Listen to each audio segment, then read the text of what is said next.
Hello everybody, so today is really a very busy day.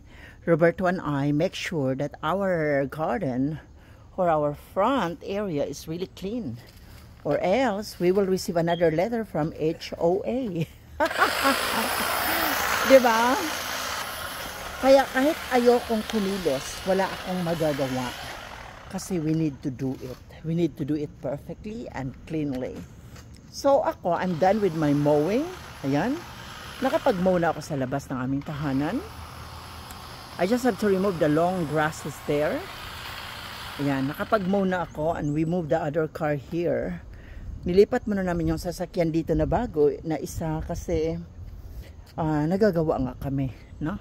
And actually medyo maayos na rin naman siya. And yeah, ako dito, naglinis ako dito. Yan. Tinanggal ko lahat yung mga dirts and everything to make it clean. Diba? Para luminis. Ayan. And Roberto is doing the garden kineme para maging perfect tignan. Malinis tignan ang aming tahanan. So this is our very simple living home here. Ganyan lang ang eksena, no? And one of these days I will gonna clean this one. The mailbox. I will gonna clean the mailbox. Kailangan linisin ang mailbox. Kasi it's very dirty already. So, ayan mga langga. It's too tired. Kapoy. No, sa Bisaya pa, kapoy kaayo ang kinabuhi dari sa Amerika. So, as you can see, may mga bukas na garage. Pero wala pa rin tao. May nakasabay ako kanina mag-mow dyan. Tapos na siya.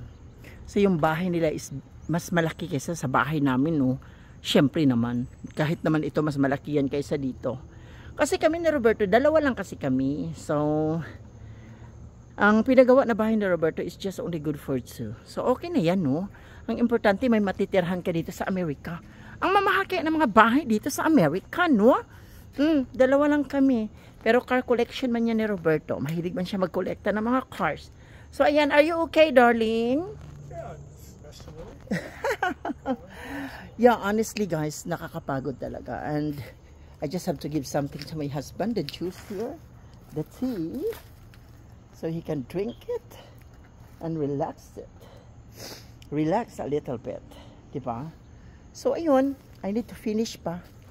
Kasi I need to wash this one. Kailangan ko tanggalin yung mga kalat na nakakalat dyan. No, kailangan ko siyang tanggalin. And yeah, this is our simple life here in America. Lalo't wala kayo pareho mga work. So you need to emote lang. Diba? So I'm still lucky and blessed na kahit hindi kami nagtatrabaho ng asawa ko, we're still okay. Diba? Masaya pa rin ang aming buhay. At nakakapag-travel pa rin kami sa Pilipinas twice a year. Lalo na ako, I always travel twice a year. Diba? Ayan, love. You're okay? Okay, good. So, yun na mga langga, we're just sharing what we're doing today.